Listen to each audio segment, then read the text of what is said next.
अस्सलाम वालेकुम व्यूवर्स, मेरा नाम है डॉक्टर मोहम्मद अली कुरैशी और मैं सन 2006 से होम्योपैथिक के साथ मुंसलिक हूँ। मैं आजकल अमान होम्योपैथिक सेंटर में as a senior consultant doctor मौजूद होता हूँ, जो कि हमारी पब्बी ब्रांच है।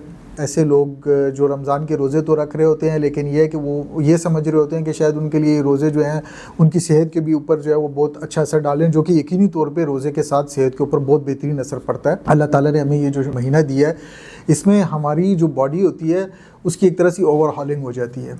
अगर इसको सही तरीके से इसमें रोज़े रखा जाए और इसमें सही तरतीब के साथ जो है आप अपनी डाइट को जो है मेंटेन रखें और अपने खाने का तनासुब मुनासिब जो है वो रखें, पोर्शंस जो हैं वो अपने बिल्कुल ठीक से तरीके से इस्तेमाल करें, खाएं। और दूसरा ये है कि ऐसी चीज़ें ना इस्तेमाल करें जो कि आपके लिए बाद में आगे जाके जो हैं वो मसले पैदा करें। इस हवाले से हम बताना चाहते हैं कि रमज़ान में लोग जो हैं वो किस तरीके से अपनी डाइट का ख्याल रखेंगे। छोटी छोटी बातें हैं जिनको हमने मद्देनज़र रखना है। एक तो ये कि जब भी रोज़ा खोलने का वक्त आए, अफ्तारी जब की जाती है, तो हमने देखा है कि बहुत से लोग जो हैं वो हैवी चीज़ें खानी शुरू कर देते हैं, एकदम पकौड़े खाने शुरू कर देते हैं, समोसे खाने शुरू कर देते हैं, ऑयली चीज़ें और किसी किस्म की खा रहे होते हैं, डायरेक्ट खाना खाना शुरू कर देते हैं।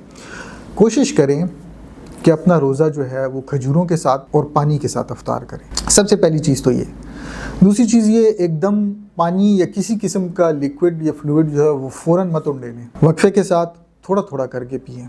बेशक सारे दिन का रोज़ा होता है तो प्यास लगी हुई होती है, लेकिन एकदम पानी जो उंडेलना होता है और अपने स्टमक को बिल्कुल जो है स्टफ़ कर लेना, पानी के साथ बल्कि भर लेना, ये ठीक चीज़ नहीं होती। थोड़ा थोड़ा करके पानी पिएं। अगर कोई जूस वगैरह ले सकते हैं, अगर कोई डायबिटिक नहीं है, वैसे तो आजकल शुगर फ्री भी मिल जाते हैं, लेकिन जो अगर जूस वगैरह ले सकते हैं तो वो बहुत अच्छी चीज़ है। उसको सिप लेके आप इस्तेमाल करें। खजूर का आप इस्तेमाल करें।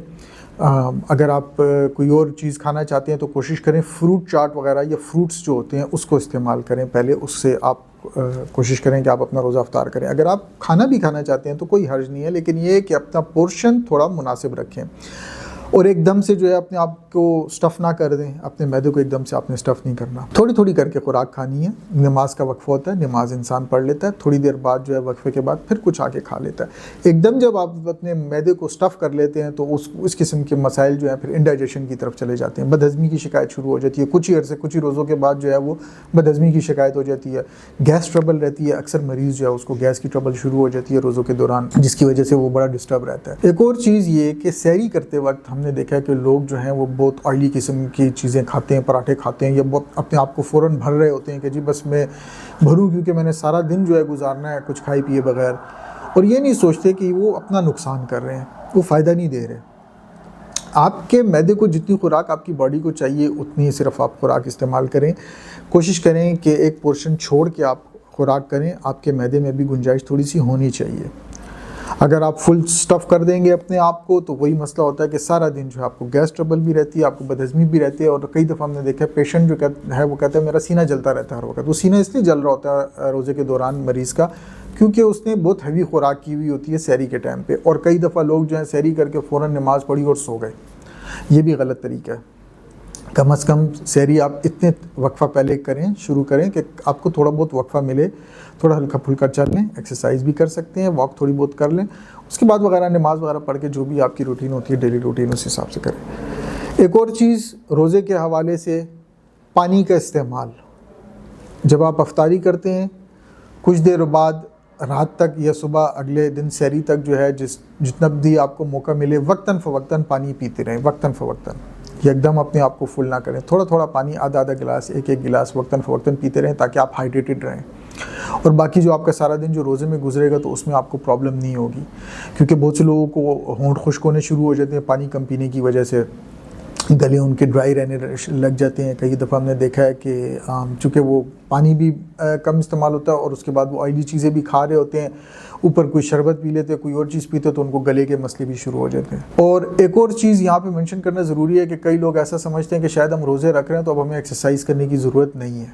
ऐसा हरगिज़ नहीं है, ये बिल्कुल एक गलत तस्वर है। आप बेशक रोज़े रखें, लेकिन अपनी हल्की फुल्की वॉक जो है वो ना जाने दें। आप अफ्तारी के बाद भी वॉक करें, आप सहरी करने के बाद भी थोड़ी देर वॉक कर लिया करें। इससे आपकी ब्लड सर्कुलेशन भी ठीक रहेगी, आपका हाजमा ठीक रहेगा, सारा दिन आपका बिल्कुल सही गुजरेगा। अफ्तारी के बाद आपको हैवीनेस नहीं होगी, आप अपना नमाज तरावीह या जो भी इबादत करते हो उसमें जो है आपको आसानी रहेगी, आपको डिस्कम्फर्ट नहीं होगा, आपको स्टमक के इश्यूज़ नहीं होंगे, आपको गैस की तकलीफ़ नहीं होगी, आपको बदहज़मी नहीं होगी, डकारें नहीं आएंगी। तो एक्सरसाइज आपने नहीं छोड़नी, हल्की फुल्की एक्सरसाइज आप बिल्कुल जारी रखें रमज़ान में। कोशिश करें फ्रूट्स का इस्तेमाल ज़्यादा रखें। खजूरें जो हैं बहुत एक बेहतरीन न्यूट्रिशन होती है, जो रोज़ा करना चाहिए वो खजूरों के साथ इसीलिए कहा जाता है करना चाहिए क्योंकि वो बहुत ज़्यादा न्यूट्रिशनिस्ट होती हैं। आपकी बॉडी ने जो सारा दिन गुजारा होता है तो उस वक्त उनको जो जो ग़िज़ाइयत की ज़रूरत होती है वो आपको खजूरों के ज़रिए से मिलती है। अगर साथ दूध वगैरह इस्तेमाल कर सकते हैं तो और भी बेहतर है, बजाय इसके कि आप आटा या कोई और किसी किस्म की हैवी चीज़ इस्तेमाल करते हैं। कोशिश करें फ्रूट्स का इस्तेमाल आप रमज़ान में अच्छा रखें। उम्मीद है ये बातें जो हैं